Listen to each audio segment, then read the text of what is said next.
الحمد للہ رب العالمین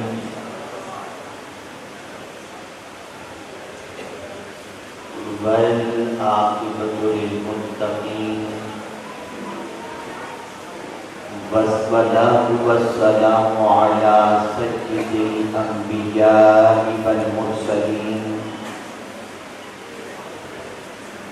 وعلی آلہ واصحابہ الطیبین الطاہرین، اما بعد فاعوذ باللہ من الشیطان الرجیم، بسم اللہ الرحمن الرحیم۔ قال النبی صلی اللہ تعالی علیہ وسلم: العلم حیات الاسلام، صدق رسول اللہ صلی اللہ تعالی علیہ وسلم۔ قابل قدر علماء ذوی احترام، حاضرین و حاضرات و ناظرین، السلام علیکم ورحمۃ اللہ وبرکاتہ۔ میرے پیارے آقا صلی اللہ تعالی علیہ وسلم کے پیارے دیوانوں اور خواتین اسلام، جس حدیث مبارکہ کی تلاوت کا میں نے شرح حاصل کیا، اس سے متعلق کچھ معروضات پیش کرنے سے پہلے آقا کریم رؤوف الرحیم علیہ التحیۃ والتسلیم کی بارگاہ بیکس پناہ میں جس طریقے سے میں پڑھا ہوں، عقیدت و محبت میں ڈوب کر اسی طریقے سے درود و سلام کا نذرانہ پیش کریں۔ الصلاۃ والسلام علیک یا رسول اللہ، الصلاۃ والسلام علیک یا حبیب اللہ، الصلاۃ والسلام علیک یا نبی اللہ، وعلی آلک واصحابک یا نور اللہ، صلی اللہ تعالی علیہ وسلم۔ میرے پیارے آقا صلی اللہ تعالی علیہ وسلم کے پیارے دیوانوں، ہم اور آپ اس وقت ایک اہم موضوع پر سننے اور سنانے کے لیے حاضر ہیں۔ امت کی پستی، امت کے زوال، اس سے کیسے نکلا جائے، اس کے سلسلے میں ایک قدم آگے بڑھانے کے لیے ہم آج اس محفل میں حاضر ہیں، اور میں چاہوں گا کہ جو مجھے عنوان دیا گیا ہے اس عنوان سے متعلق کچھ باتیں عرض کرنے کی سعادت حاصل کروں۔ اللہ رب العزت مجھے حق کہنے اور آپ سب کو حق سننے کی توفیق عطا فرمائے۔ کیا ہی اچھا ہو اگر بچوں کو چپ کرا دیا جائے یا چلنے پھرنے سے روک دیا جائے، اور بچے بھی پوری توجہ سے اگر بات سنیں تو شاید ان کی زندگی میں بھی انقلاب آ سکتا ہے۔ اس وقت پوری دنیا کے اندر ایک لہر چل رہی ہے،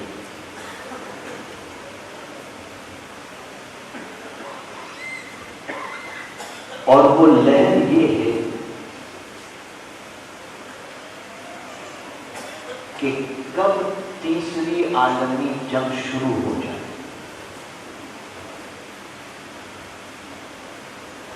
جبکہ اگر ہم دیکھیں تو تیسری عالمی جنگ کا نقارہ بچ چکا ہے، اور دنیا کے بہت سارے ممالک مستقبل قریب کے اندر ان حالات سے دوچار ہوں گے جو انسان کے لیے کسی تباہی اور بربادی سے کم نہیں۔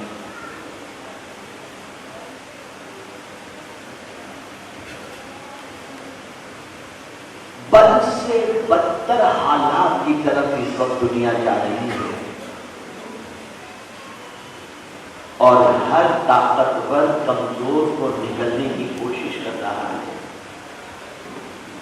کبھی زمینوں پر قبضہ، کبھی خزانوں پر قبضہ، کبھی سمندروں پر قبضہ، اور اس قبضے کے سلسلے میں پوری دنیا اپنی توانائی خرچ کر رہی ہے، اور آنے والے دن اللہ نہ کرے سب کے لیے سخت ترین امتحان کے دن ہو سکتے ہیں۔ وہ یورپ جہاں پر کبھی بارش رکنے کا نام نہیں لیتی تھی اور کبھی بھی بارش ہوا کرتی تھی، آج 500 سال کا ریکارڈ ٹوٹ چکا ہے سوکھے کا، اور گرمی وہاں پر 35 ڈگری تک پہنچ گئی۔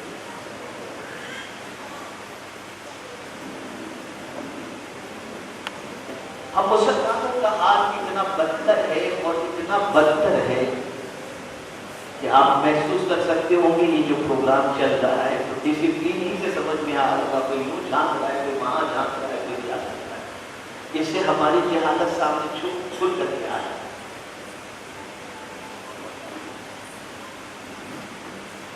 آج مسلمانوں کی پوزیشن یہ ہے کہ عالمی حالات کیا ہیں، دنیا کس طرف جا رہی ہے، دنیا کو کن چیزوں کی ضرورت ہے،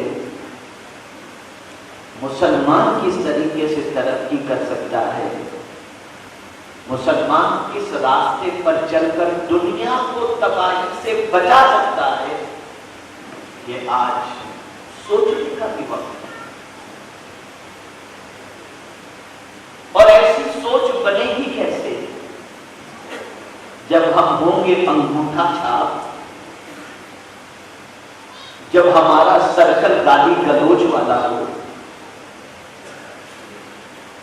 جب ہماری پوزیشن یہ ہو کہ الٹریسی کا عالم یہ ہو کہ پہچان ہی جہالت بن چکی ہو، تو اس قوم کی فکر تو ہوتی نہیں ہوگی تو کیا ہوگا؟ کسی بڑے سائنٹسٹ کا قول مجھے بہت اچھا لگا، اور میں اس سائنٹسٹ کا قول آپ کی سماعتوں کے حوالے کروں۔ اس سائنٹسٹ نے کہا، نیند میں جو خواب دیکھا جاتا ہے وہ پورا نہیں ہوتا، جاگتے میں جو خواب دیکھا جاتا ہے وہ پورا۔ ہمارا حال تو یہ ہے کہ رات کو سوتے ہیں تو خواب دیکھتے ہیں کہ صبح تکیے کے نیچے سے 2 کروڑ روپے مل جائیں، کوئی بابا پانی پلا دے اور ہم کو سب کچھ مل جائے۔ ہماری قوم کے وہ لوگ جن کو اللہ نے عقل عطا فرمائی ہے، وہ اپنی قوم کے بچوں کو تباہ و برباد ہوتے دیکھ کر کے بھی ان کو یہ خیال نہیں آتا کہ یہ ہماری قوم کے بچے برباد ہو جائیں گے تو کیا ہوگا۔ نسلیں تباہ ہو رہی ہیں، خاندان کے خاندان تباہ ہو رہا ہے۔ آپ نے شاید محسوس نہیں کیا ہوگا، دنیا اب مسلمانوں کی تاریخ بدل رہی ہے۔ تاریخ کے اندر مسلمانوں کے کارنامے جو تھے اس کو مٹایا جا رہا ہے، اسے کتابوں سے نکالا جا رہا ہے، تاکہ تم اپنا سنہرا ماضی دیکھ کر اس راستے پر چلنے کا جذبہ اپنے اندر پیدا نہ کر سکو۔ اور ہماری قوم کا معاملہ کیا ہے؟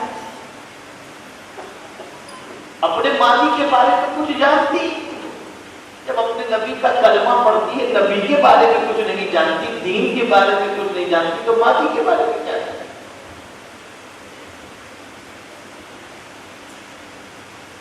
بس صرف نہ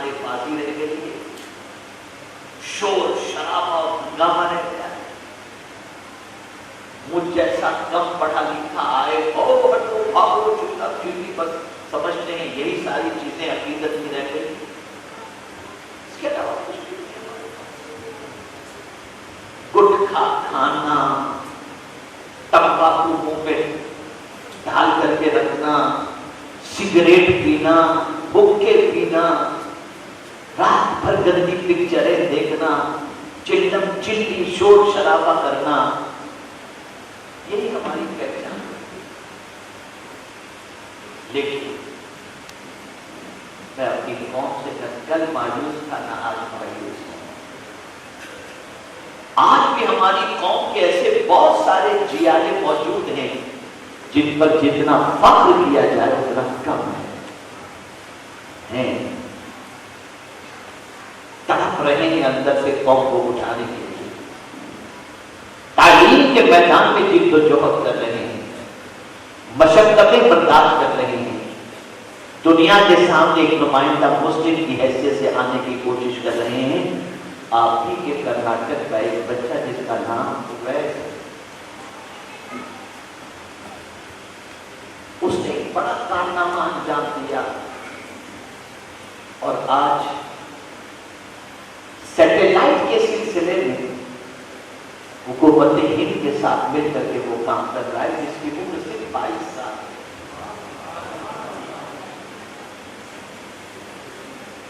وہ لوگ تو یہ کہتے ہیں کہ مسلمان کہاں سے ترقی کرے گا، بہت تعصب ہے، یہ ہے وہ ہے.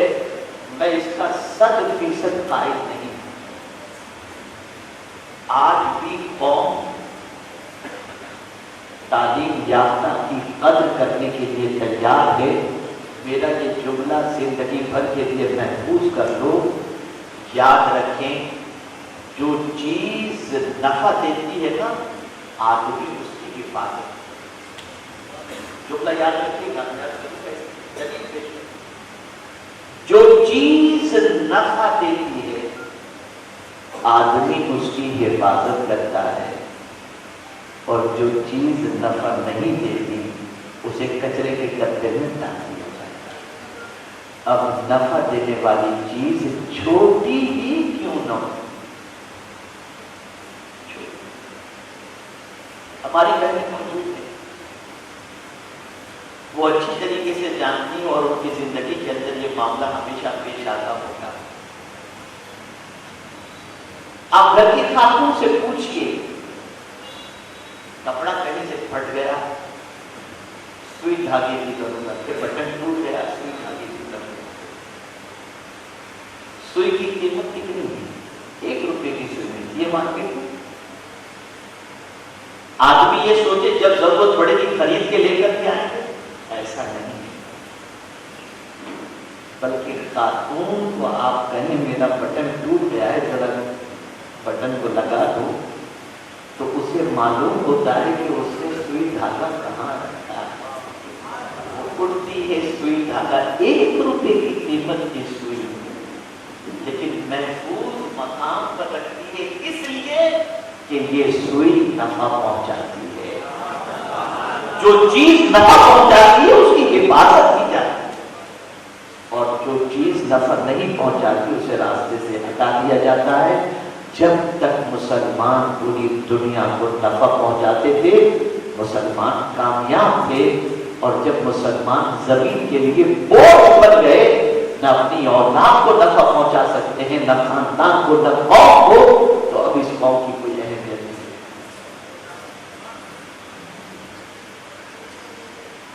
آئیے میں آپ کو اپنی تاریخ کی طرف لے چلوں. ہم کیا تھے اور کیا ہیں. ایجوکیشن،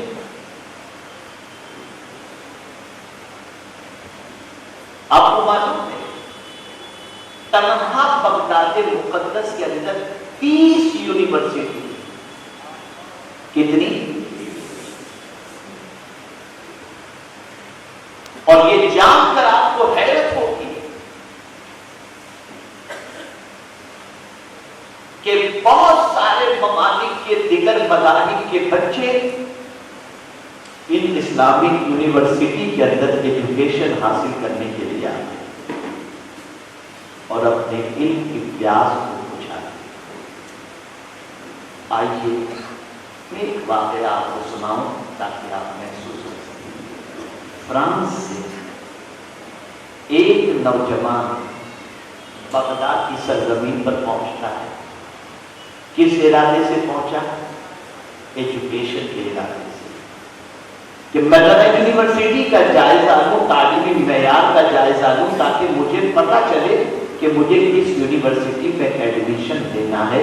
الیکٹرانک میڈیا کا دور، پرنٹ میڈیا کا دور، ٹیکنالوجی کا دور تو تھا نہیں، یہ کم و بیش 700-800 سال پہلے کی بات ہے۔ وہ نوجوان بغداد کی سرزمین پر پہنچا، اور بغداد کی سرزمین پر پہنچنے کے بعد بغداد کی ایک گلی سے گزر رہا تھا۔ 20-22 سال کے نوجوان لڑکے، مسلم نوجوان اس گلی سے وہ بھی گزر رہے تھے۔ انہوں نے دیکھا کہ یہ گورا کہیں باہر سے آیا ہوا ہے، اجنبی ہے، تو انہوں نے اس شخص سے پوچھا، اس بچے سے، نوجوان سے پوچھا، کہاں سے آئے؟ یہیں سے اخلاق سمجھ میں آتا ہے۔ آپ کے شہر میں اگر کوئی اجنبی آئے تو آپ اس سے پوچھیں کہاں سے آئے ہیں، کوئی تکلیف تو نہیں، ہمارے لائق کوئی کام ہو تو بتائیں۔ یہ پوچھنا، یہ کہنا اور اس کی مدد کرنا، یہ اسلام کا طریقہ رہا ہے اور اسلام کا اخلاق رہا ہے۔ پوچھا چار جوانوں نے کہاں سے آئے؟ کہا میں فرانس سے آیا ہوں۔ کیسے آنا؟ بس بہت تعلیم کے بارے میں نے سنا تھا کہ بغداد میں ایسی یونیورسٹیز ہیں جہاں بڑی اعلیٰ تعلیم ہوتی ہے، تو میں یونیورسٹی کا جائزہ لینے کے لیے آیا تھا تاکہ میں بھی تعلیم کے زیور سے آراستہ ہونے کے لیے کسی یونیورسٹی کا انتخاب کروں۔ کہا اچھا، بڑی اچھی بات ہے، ویلکم، آپ ہمارے شہر تشریف لائے۔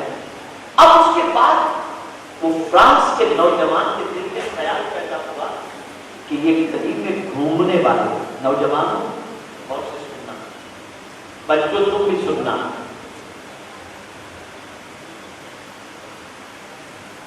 اس گلی میں گھومنے والے چاروں جوانوں سے اس فرانس کے نوجوان نے سوال کیا کہ آپ نوجوان ہیں، پہلے سے پوچھا آپ کیا کرتے ہیں؟ تو اس نے کہا کہ میں جیولوجسٹ بن رہا ہوں۔ اچھا، دوسرے سے پوچھا آپ؟ کہا میں میڈیکل کی فیلڈ کے اندر ہوں۔ تیسرے سے پوچھا آپ کیا کر رہے ہیں؟ انہوں نے کہا میں ماہر فلکیات بننے جا رہا ہوں۔ چوتھے سے پوچھا آپ کیا کر رہے ہیں؟ تو اس نے بتایا کہ معاشی نظام کے سلسلے میں علم حاصل کر رہا ہوں۔ اس نے سر پکڑ لیا اور کہا جب گلی میں گھومنے والے بچوں کا یہ حال ہے، جب گلی میں گھومنے والے ان بچوں کا یہ حال ہے، تو یونیورسٹی میں تعلیم اعلیٰ حاصل کرنے والے بچوں کا یہ ہماری آئیڈینٹی۔ آج سائیکل چرانے والا، بائک چرانے والا، گٹکا کھانے والا، چلم چلی کرنے والا، یہ ہماری پہچان ہے۔ اور قوم اس طرح سے سوئی بھی ہے، اسے فکر بھی نہیں ہے کہ قوم کو کیسے اٹھایا جائے۔ ہر آدمی اس فکر کے اندر ہے میں اور میرا۔ اب یہاں بھی ایک نقطہ کر دوں، پوری تقریر یاد رہے یا نہ رہے، یہ میرا جملہ یاد رکھنا اور اسے نوٹ کر لینا۔ خدا کی قسم میں کہتا ہوں، جس دن اس کو عملی جامہ آپ نے پہنا دیا نا، آپ کی دنیا بھی سمجھ جائے گی اور آپ اب وہ جملہ کون سا ہے؟ آج کے بعد سے اپنی سوچ میں ایک لفظ کو نکال دو اور ایک لفظ کو شامل کرو۔ میں صرف لفظ کی بات کروں، آج سے صرف میں یہ مت سوچنا، ہم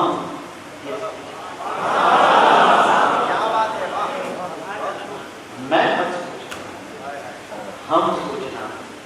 جس دن ہم سوچ لو گے پھر آپ کی قوم کا کوئی بچہ چاہیے نہ آج ہم نے میں سوچ کر کے تباہ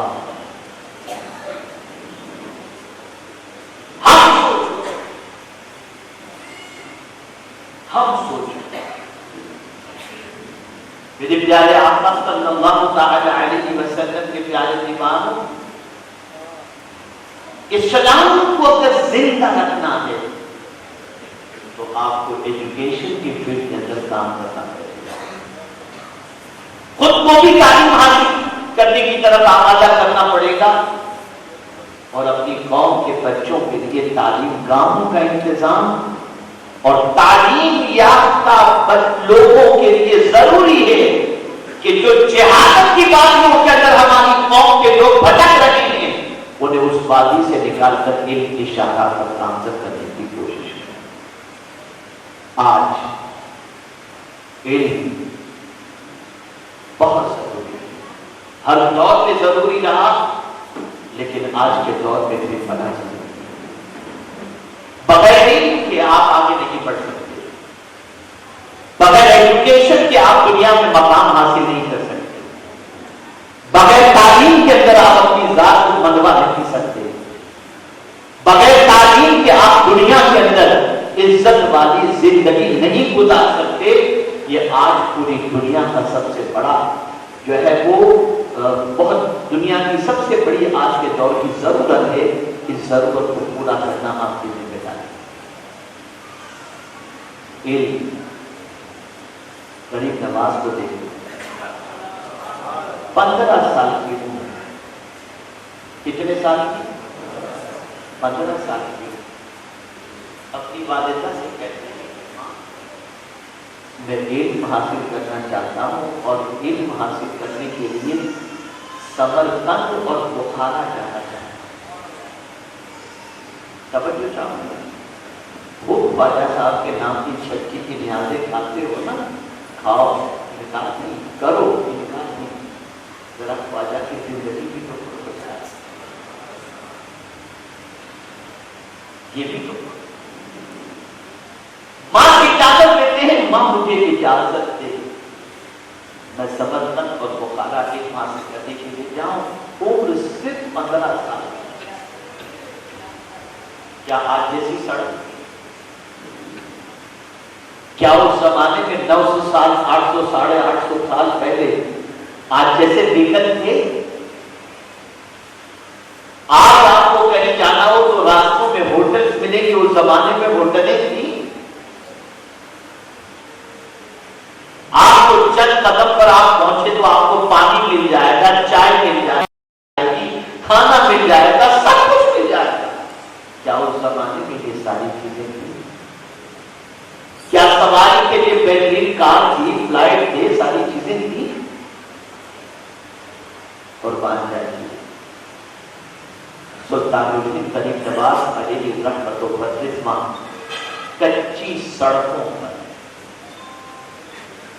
تکالیف اور پریشانیوں کو جھیلتے ہوئے سمرقند کی سرزمین پر پہنچتے ہیں، اور وہاں پہنچ کر سلطان الدین غریب نواز علیہ رحمت و بدرسماں نے علم حاصل، پھر وہاں سے علم کی تکمیل کے بعد بخارا کی سرزمین پر گئے، وہاں جا کر میرے خواجہ نے علم حاصل کیا، نہ کرتے نہ حاصل کرتے، بس صرف اتنا ہی کرتے، پھونک پھانک کر کے زندگی گزر جاتی، ولی یہ کامل ہے۔ لیکن نہیں، خواجہ صاحب کو معلوم تھا کہ صدیوں کے بعد تک میرے ماننے والے اور مجھے فالو کرنے والے پیدا ہوں گے، تو جب میری لائف پڑھے تو ان کو معلوم ہو کہ جس خواجہ کے ہم دیوانے ہیں وہ 15 سال کی عمر میں سب چھوڑ کر کے انہوں نے علم حاصل کیا۔ اے رسول اعظم صلی اللہ علیہ وسلم کے دیوانوں، جس رسول نے علم کے سلسلے میں اتنا ابھارا کہ اپنی قوم کے اندر ایک جاہل کو دیکھنا پسند نہیں کرتے تھے، آج اس رسول کے ماننے والوں میں اکثر جہالت کی وادیوں میں بھٹکنے والے نظر آ رہے ہیں۔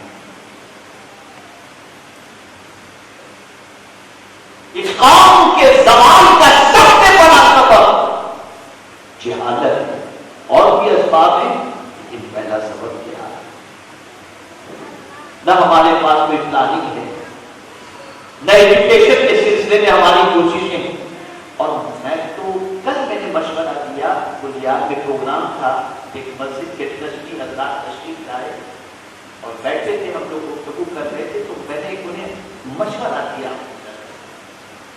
کہ آپ لوگ اپنے علاقے کے اندر اسٹڈی روم بناؤ۔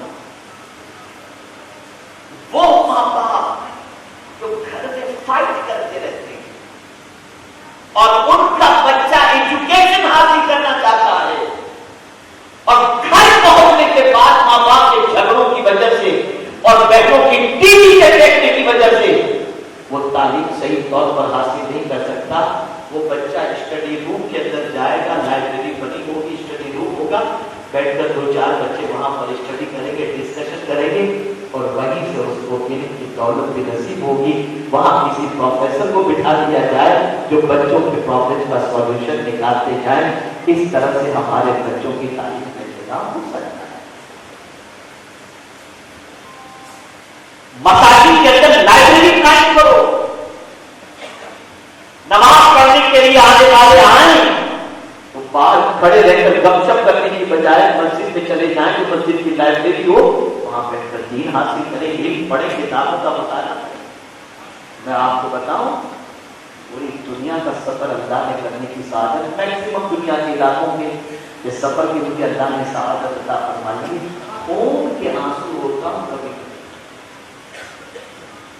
اور آپ کو بھی میرا چیلنج، آپ چلے جائیے کسی بھی ایئرپورٹ پر اور وہاں بک اسٹال جو آپ کو ملے گا، اس بک کی شاپ پر کتاب خریدنے والا ایک بھی مسلمان آپ کو مل جائے تو مجھے بتاؤ۔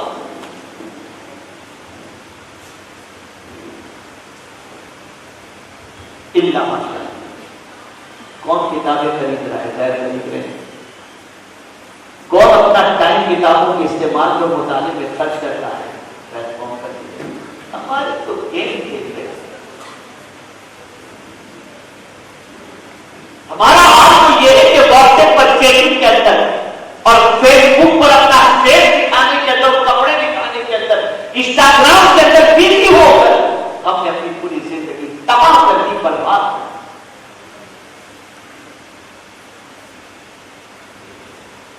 دی۔ علم کے لیے ہمارے پاس کوئی ٹائم نہیں، ایجوکیشن کے لیے ہمارے پاس کوئی ٹائم نہیں۔ ایک جملہ یاد رکھ لو، لیڈر وہی بنتا ہے جو ریڈر ہوتا ہے، وہی لیڈر ہوتا ہے۔ آپ ریڈر بنو گے تو لیڈر بنو گے، گلی ڈنڈا کھیل کر لیڈر نہیں بن سکتے آپ۔ افکار بدل ڈالو، حالات بدل ڈالو، نظام بدل ڈالو، کلچر بدل ڈالو، اور آج کر لو، ہماری سوسائٹی کا کوئی بچہ بھی جاری نہیں رہے گا، ہم اسے پڑھانے کی کوشش کریں گے۔ پھر ایک بات، میں نکال دو اپنی لائف اور ہم کو پیدا، اس لیے کہ قرآن ہم کی تعلیم دیتا ہے، میں نہیں دیتا۔ یہ نہیں کہتا کہ اہدنا الصراط المستقیم، مجھے سیدھے راستے پر چلا۔ قرآن کہتا ہے اہدنا الصراط المستقیم، ہم کو سیدھے راستے پر، ہم کو سیدھے راستے پر۔ ایک فکر جو مغرب کی ہے، ویسٹ کی ہے، اس فکر کو مسلمانوں نے اپنا لیا۔ صرف کپڑے ان کے جیسے پھٹی ہوئی جینس بھی صرف نہیں سکھائے، اور کالے پیلے لال بال کرنا صرف نہیں سکھائے، بلکہ مغرب سے ان کی سوچ بھی مسلمانوں نے دے دی، ان کی آئیڈیولوجی بھی مسلمانوں نے دے دی۔ مغرب کی سوچ ہے سیلفش، خود غرض، کتے کی جو سوچ ہوتی ہے۔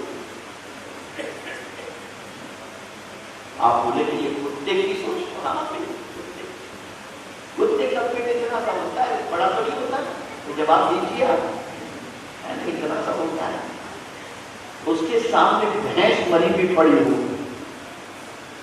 کھانا ہے اس کو اتنا، اس مری کی بھینس سے کھانے کے لیے وہ جائے گا، لیکن اگر کوئی دوسرا ہوتا ہے تو بھونک کے بھگائے گا، کھانے نہیں.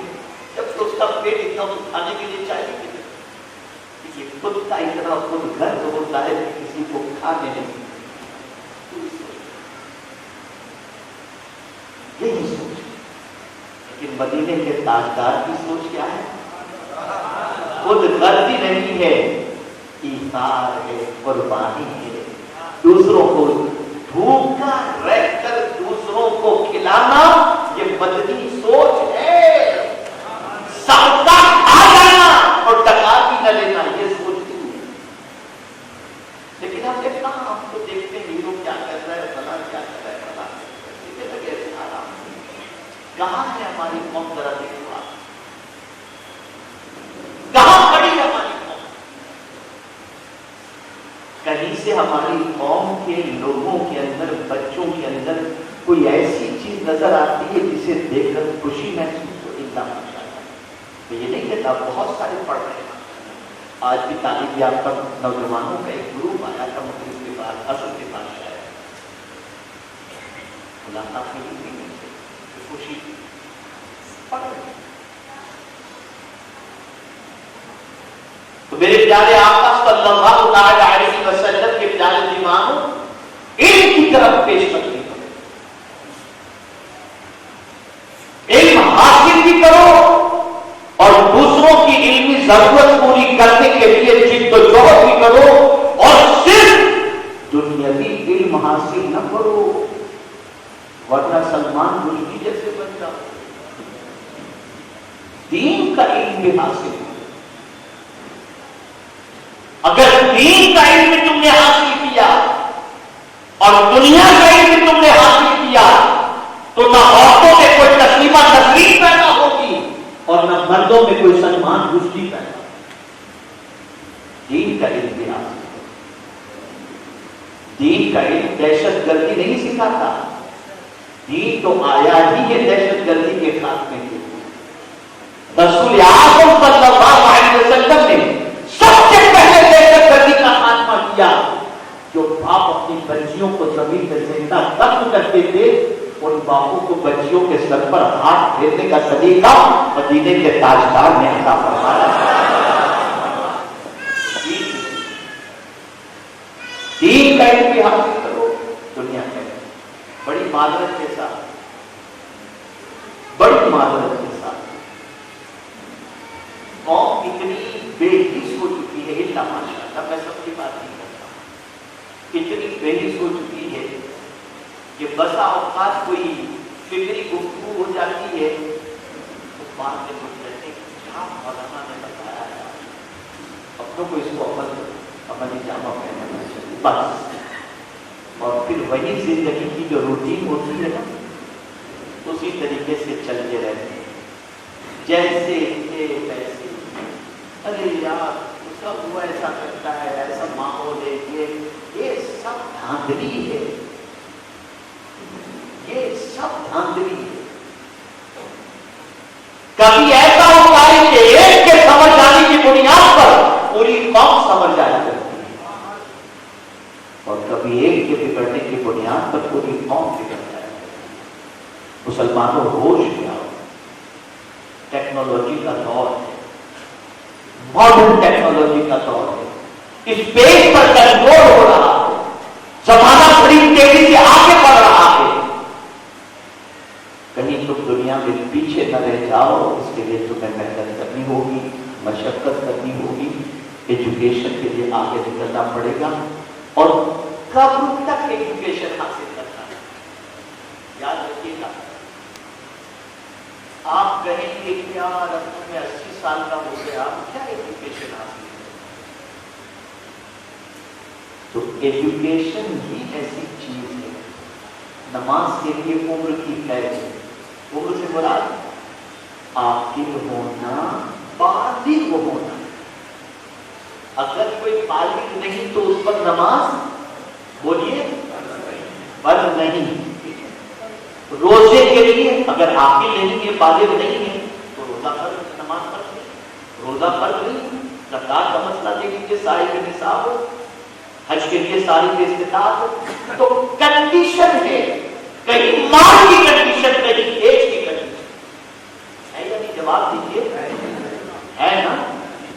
کہ یا رسول اللہ کی عظمتوں پر قربان، خدا کی قسم ایجوکیشن کے لیے کوئی کنڈیشن نہیں رکھی، فرمایا ماں کی گود سے لے کر قبر کی گود تک علم حاصل کرو، ماں کی گود سے لے کر قبر کی گود تک علم حاصل کرو۔ اب یہ پیغام رسول اللہ صلی اللہ علیہ وسلم کا اتنا عظیم ہے کہ اگر اس پیغام پر آج کا مسلمان عمل کرے تو میں سمجھتا ہوں کہ دنیا میں انقلاب ہے۔ ایک مطلب پانی ضروری ہو تو تقریب بند کر دوں،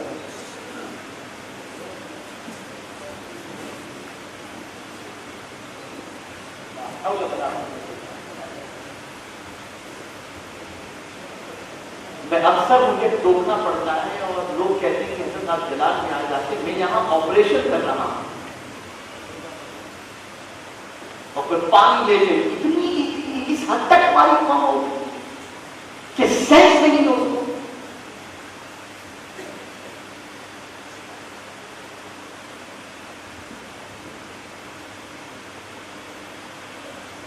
آپ ذرا سوچو، پیغمبر رحمت صلی اللہ علیہ وسلم نے ماں کی گود سے قبر کی گود تکلیف کے بارے میں فرمایا، نو کنڈیشن، ایج نو ریکوائرمنٹ،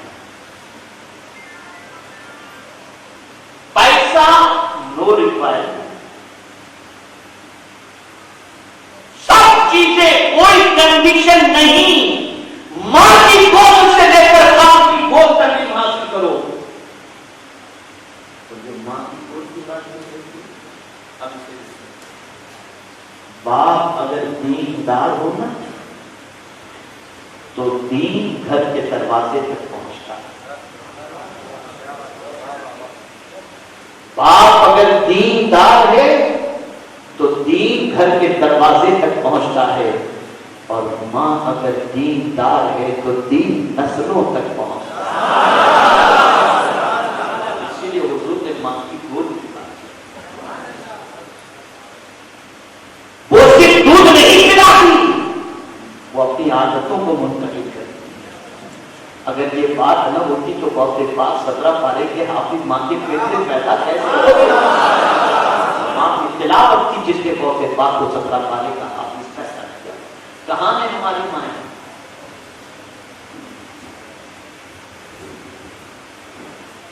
دیکھ رہی ہیں سیریل، بچے پیٹ کے اندر ہیں تو پیدا ہونے والا ڈانسر پیدا ہو،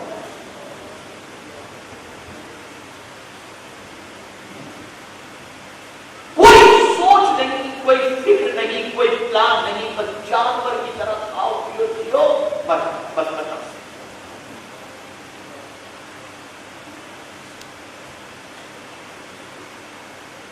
مبارک آپ کے مستحق ہیں حضور نبی کے ملت ہمارا نبی برکاتی مدرسے کا ملازم، بڑا پیارا نعرہ ہے، آدھی روٹی کھائیں گے بچوں کو پڑھائیں۔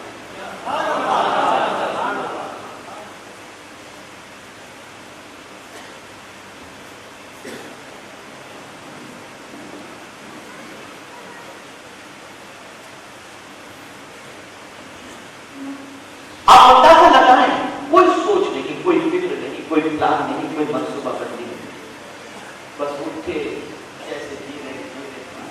تو سرکار صلی اللہ علیہ وسلم نے کوئی کنڈیشن نہیں رکھی ایج۔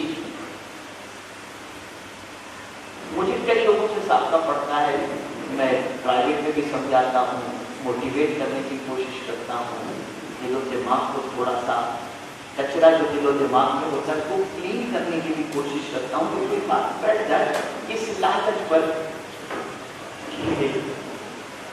حضرت امام غزالی علیہ الرحمہ کو پڑھانے والے جو ان کے استاد تھے، تو امام غزالی علیہ الرحمہ کو ایک نارمل اسٹوڈنٹ کی طرف بیٹھتے تھے سب کے ساتھ، ان کو تو نہیں معلوم تھا استاد کو بھی یہ آگے بڑھ آگے جو ہے وہ کیا بنے گے تو پڑھاتے تھے جیسے نارمل. لیکن بعد میں کوئی امام غزالی کرتے تو استاد پراؤڈ کرنے لگے کہ میرا شاگرد ایسا. تو ہم بھی کبھی کسی کا دماغ کلین کرنے کی کوشش کرتے, پتہ نہیں ہو سکتا ہے کوئی اس میں بہت بڑا انسان بن جائے. تو ماں کی گود سے لے کر قبر کی گود تک کے محاسن. اور مائیں کتنی تعلیم یافتہ, کتنی تعلیم یافتہ. اللہ اللہ, ہماری ماں, ہم مومنوں کی ماں ام المؤمنین حضرت عائشہ صدیقہ رضی اللہ تعالی عنہا اتنی بڑی عالمہ تھیں, اتنی بڑی مفتیہ تھیں کہ ام المؤمنین سے مسئلہ پوچھنے کے لیے صحابہ پردے کے پیچھے سے استفتاء کیا کرتے تھے اور جلیل القدر صحابہ ان سے جو ہے استفتاء کرتے تھے اور فتویٰ پوچھا. اور آج ہماری بہنوں کو نماز کے, پاکی کے, وضو کے مسئلے بھی نہیں مانتے, کچھ بھی نہیں مانتے.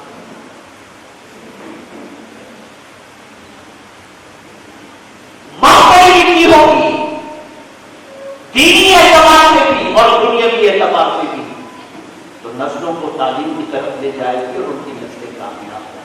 تو اب یہ کر رہا تھا کب سے کب تک ماں کی گود سے لے کر کب گود تک. تو یہ ہم حدیث سن لیتے ہیں, پریکٹیکلی ہمارا عمل اس پر, ارے مولانا بیچارے نہیں بولیں گے تو کیا کریں گے, یہ کا پروفیشن ہے, بول کے چلے گئے آپ لوگ کو سننے کا. یہ مزاج نہیں. میرے گھر کی بات کروں تو سن کے انسنی کر دینا کہ مدینے کے تاجدار کی بات کو ہلکا مت دینا, اس کو سننے میں بٹھاؤ, دنیا بھی سدھر جائے گی, آخرت بھی سدھر جائے گی. اس لیے کہ میں اس رسول کی بات کرتا ہوں کہ انسانوں پہ ان کے جیسا سچا کوئی دوسرا. اب پریکٹیکل دیکھیے, حضرت امام ابو یوسف رحمۃ اللہ تعالی علیہ, آپ جانتے ہیں امام اعظم کے شاگرد تھے, امام اعظم کے شاگرد, اور امام اعظم کا جو علماء کا بورڈ تھا, امام ابو یوسف نے محنت کر کے وہ مقام حاصل کیا کہ فقہ حنفی کے اماموں کے اندر ان کا بھی شمار ہونے لگا, اور امام اعظم کے علماء کے بورڈ کے اندر امام ابو یوسف بھی شامل تھے. اور آپ کو حیرت ہوگی آج بھی کچھ مسائل ایسے ہیں جس میں علماء امام ابو یوسف کے قول پر فتویٰ دیتے. یہ امام ابو یوسف بنے کیسے, آپ سب کے لیے ترغیب ہے. کیسے امام ابو یوسف جب بچے تھے, ماں باپ کا والد کا انتقال ہو گیا, تو چھوٹی سی عمر میں کچھ کام کے لیے نکل جاتے ہیں, نکلے کام کے لیے کچھ کما کے شام کو لے آتے, ماں کو دیتے. ایک بار گھر سے نکلے, دیکھا امام اعظم کا درس چل رہا ہے, جا کے بیٹھ گئے, اچھا لگا ان کو, بیٹھے ہی رہے. شام گھر پہنچے, ماں آج کچھ نہیں ملا, جھوٹ نہیں بولا, آج کچھ نہیں. ماں نے کہا ٹھیک. اب وہ ایک کا چسکا لگا, دوسرے دن نکلے جا کے پھر امام اعظم کے درس میں بیٹھ کے کمائے دھمائے, کچھ بھی نہیں, کام کاج کچھ نہیں کیا, خالی ہاتھ لوٹے. اور ماں کہنے لگے تھا آج ماں کچھ. تیسرے دن بھی ایسا ہی ہوا. ماں نے کہا یہ بچہ ایسا کیوں بولتا ہے, اب جائے گھر سے تو میرے پیچھے سب پیچھا کرتے. جیسے ہی وہ گھر سے نکلا ماں نے پیچھا کیا, تو کیا دیکھا ماں نے کہ یہ ننھا سا بچہ جا کر امام اعظم کی کلاس میں بیٹھا.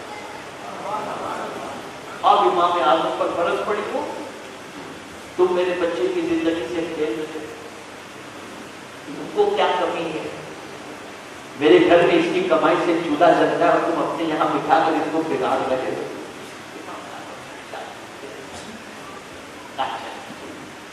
بچے کے کام میں کہہ دیا بیٹے روز جتنا تیری ماں کو کما کے دیتا تھا مجھ سے لے جایا کرنا, گھر سے نکلنا اور آ کر یہاں گھر میں بیٹھنا ہے.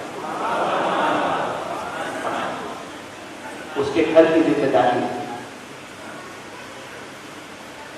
بچہ توجہ چاہوں گا جو بات کرنے جا رہا ہوں، لاکھ روپے کی نہیں کروڑ روپے کی بات کر رہا ہوں، لاکھ کی نہیں کروڑوں کی، کروڑوں کی بات کر رہا ہوں۔ آج ہماری قوم بچوں کو اسکول کے لیے بیگ دلا دیتی ہے، آج ہماری قوم بچوں کو یونیفارم دلا دیتی ہے، آج ہماری قوم بچوں کو کتابیں دلا دیتی ہے، آج ہماری قوم بچوں کو اسکول کی فیس بچوں کی پے کر دیتی ہے۔ بہت سارے آرگنائزیشن سے آج ہماری قوم کے لوگ بچوں کی ٹیوشن فیس کی رسپانسبلٹی لے لیتے ہیں، لیکن میں آپ سے پوچھتا ہوں کتنوں کی آپ نے فیس وغیرہ پے کی ہے؟ بہت اچھا، کتنا انتظام کیا ہے وہ بہت اچھا، لیکن آپ ذرا ڈراپ آؤٹ ہونے والے بچوں کی لسٹ دیکھ لیجیے کہ کتنے بچے ڈراپ آؤٹ ہوتے ہیں۔ گھر میں چولہا نہ جلتا ہو، بہن کی شادی کے لیے انتظام نہ ہو، تو بچوں کی فیس آپ 10ویں تک پہنچائیں، وہ 10ویں تک بھرے، سب کچھ کریں SSC کی، لیکن اس کے بعد بچے وہاں سے ڈراپ آؤٹ ہو جاتے ہیں اور گھر جاتے ہیں اور ماں کی پوزیشن، باپ کی پوزیشن، بھائی کی پوزیشن، بیوی کی، بچی کی پوزیشن، بہن کی پوزیشن، یہ سارے پرابلم دیکھتے ہیں تو پڑھائی میں دل نہیں لگتا۔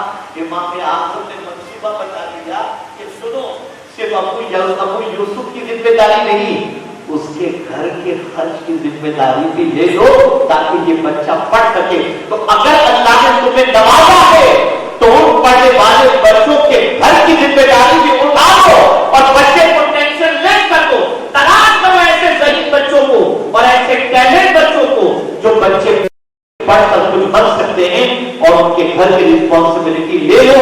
ایک بچہ اگر پڑھ کر کے آگے نکل گیا، پورے خاندان کو اٹھانے کی صلاحیت اس کے اندر پیدا یہ اب یہی امام ابو یوسف پڑھتے رہے اور آج ان کا مزاج کہاں پر ہے؟ کیا بغداد مقدس امام ابو یوسف کب تک پڑھنا ہے؟ کب تک پڑھنا ہے؟ یہی امام ابو یوسف بیمار پڑے، ایسے بیمار پڑے کہ اب بچنے کے امکانات نہیں، بس یہ آخری بات کے ٹائم ختم ہوتا ہے، بچنے کے امکانات نہیں۔ ان کے زمانے کے ایک ججید عالم طبیعت پوچھنے کے لیے گئے امام ابو یوسف، پوچھا امام ابو یوسف سے کیسے طبیعت الحمدللہ، اور بس یہ کہنے کے بعد فوراً کوشچن اس بزرگ عالم سے سوال کیا، امام ابو یوسف سے جو بستر پر ہیں اور زندگی کے آخری لمحوں سے گزر رہے ہیں، سوال کرتے ہیں کہ آپ کا اس سلسلے میں کیا موقف ہے کہ رمی جماعت جو ہے وہ سواری پر افضل ہے یا پیدل ہے؟ تو وہ بزرگ فرماتے ابو یوسف تمہاری جان میں طاقت نہیں ہے بات کرنے کی، نہیں کچھ لوگ آرام کرو، زیادہ بات کرو گے تکلیف ہوگی تم کو۔ بس پوری طاقت جمع کر کے بیٹھ کر کہا آپ کی سنو یا مدینے کے تاجدار کی، حضور نے فرمایا ماں کی گود سے لے کر قبر کی گود تک علم حاصل کرو، میں ابھی قبر تک نہیں پہنچا ہوں، سوچتا ہوں جاتے جاتے بھی کچھ سیکھ کر کے چلا۔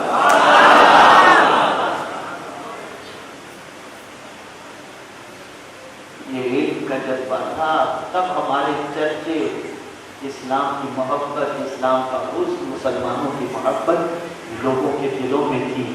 اب جس قوم کا حالی گٹکا، تمباکو، سگریٹ، بیئر، بار، جوا، شراب، تاش پتے، یہ ساری چیزیں ہوں، اس قوم کو عزت کہاں سے ملے؟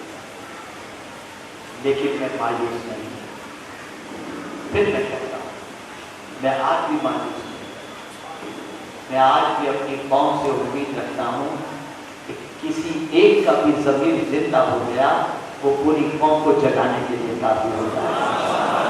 مسلمانوں اپنی سوچ کو آج سے دفن کر دو، اور مدینے کے تاجدار کی سوچ کو سینے سے لگا لو، پھر قدم بڑھاؤ، زمین بھی استقبال کرے گی اور دنیا بھی تمہارا استقبال کرے گی، اور بغیر ایجوکیشن کے تم کامیاب نہیں ہو سکتے۔ مجھے ایسا لگتا ہے کہ میں نے کچھ کہا ہی نہیں ہے ابھی تک، صرف ایسی ہلکی سی تھوڑی سی گفتگو اور بات ہوئی ہے، ورنہ ٹاپک بہت لمبا ہے علم کے سلسلے میں۔ بس جو حدیث کی تلاوت کا میں نے شرف حاصل کیا، اس حدیث کا ترجمہ آپ کو سنا دوں۔ آقا کریم صلی اللہ علیہ وسلم نے فرمایا، العلم حیات الاسلام، علم اسلام کی زندگی ہے۔ اگر تم اسلام کو زندہ رکھنا چاہتے ہو تو ایجوکیشن کے ذریعے زندہ رکھ سکتے ہو۔ اللہ تعالیٰ آقا کریم رؤوف الرحیم علیہ تحیۃ و تسلیم کے سب کو مجھے آپ کو سب کو میدان تعلیم کے اندر جد و جہد کی توفیق نصیب فرمائے، علم حاصل کرنے کی توفیق نصیب فرمائے اور علم کو پھیلانے کی توفیق نصیب فرمائے۔ میں نے بہت دنوں پہلے الیکٹرانک میڈیا پر ایک 90 سال کے بوڑھے کو درخت کے نیچے علم حاصل کرتے ہوئے دیکھا۔ علم کی کوئی قید نہیں، علم حاصل کرو، قرآن سیکھو، درست قرآن سیکھو، دنیا کی ایجوکیشن کے اندر آگے نکلو، اتنا آگے نکل جاؤ کہ آپ قوم کی بھی ضرورت بن جاؤ، ملک کی بھی ضرورت بن جاؤ اور دنیا کی بھی ضرورت بن جاؤ۔ اس لیے کہ آپ کے پاس ایمان ہے تو آپ کے پاس ٹیلنٹ ہے، اللہ پر بھروسہ ہے، اللہ عز و جل پر توکل ہے۔ اللہ کا نام لے کر آگے بڑھو، اللہ آپ کی میری سب کی مدد فرمائے اور ہمیں ایک علمی انقلاب پیدا کرنے کی توفیق نصیب فرمائے۔ وما علینا الا البلاغ المبین۔ السلام علیکم ورحمۃ اللہ وبرکاتہ۔ ایک خوشخبری آپ کو سنا دوں، وہ بچے جو اسکول اور کالج پڑھتے ہیں اور اس کے بعد ان کے پاس جو ایکسٹرا ٹائم ہے اس میں اگر وہ حافظ قرآن بننا چاہتے ہوں تو سنی دعوت اسلامی کی جانب سے آپ کے ہاسپٹل کے اندر ان بچوں کے لیے صبح شام یہ جو ہے کلاس کا اہتمام کیا گیا ہے، وہ پاس کا انتظام ہو گیا ہے۔ آپ ساتھیوں سے رابطہ قائم کر کے اپنے بچوں کو بھیجیں اور آج سے گٹکا، پان، تمباکو، سگریٹ، لفڑا فساد، جھگڑا یہ وہ ختم کر دیا، اور جہاں آپ نے ختم کیا حضور راضی ہو۔ اگر منتظمین کی طرف سے اجازت ہو تو 5 منٹ ہو۔ ہاں آپ کو منتظمین نہیں کیا نہیں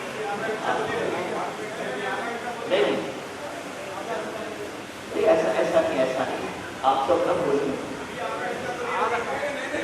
5 منتظمین یہاں بیٹھے ہیں، سوال ان سے ہوگا، پرمیشن انہوں نے لی ہے، نہ آپ سے کوئی پوچھے گا نہ مجھ سے کوئی پوچھے گا، ہم تو چلے جائیں گے اپنے گھر پر پکڑے جائیں گے، یہ اس لیے مجھ سے اجازت دے کر 5 منٹ بس یہ تصور کے ذہن میں بٹھا دو۔ خدا کی قسم یہ بہت اہم تصور میں آپ کو دے رہا ہوں،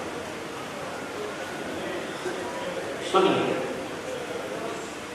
ایک عیسائی، تصور دے رہا ہوں، میری بہنیں بھی سنیں، آپ بھی سنیں۔ ایک عیسائی جامع مسجد دیکھنے کے لیے فورین سے آیا، دہلی کی جامع مسجد۔ دہلی کی جامع مسجد کے دروازے پر ایک بھکاری بیٹھا ہوا ہے، خیر سے معذور۔ عیسائی نے والیٹ نکالی، اس میں سے پیسہ نکالا، اس بھکاری کو دیا، جیب میں رکھنے گیا، والیٹ نیچے گر گئی اور وہ فاسٹ ایک دم گئے مسجد کے اندر انٹر ہو۔ اب وہ بیچارہ بھکاری والیٹ لے کر چلا رہا ہے، بھاگ سکتا نہیں، پیسے مانگ رہے، چلا رہا ہے، وہ سنا نہیں چلا رہا ہے، اب وہ کرے تو کیا کرے؟ بہرحال اس بھکاری نے سنبھال لیا، وہ گیا، چلا گیا، کچھ سالوں کے بعد وہ پھر آیا، بھکاری وہیں بیٹھا ہوا تھا اور روز والیٹ لے کر بیٹھتا تھا، وہ لے کر بیٹھا،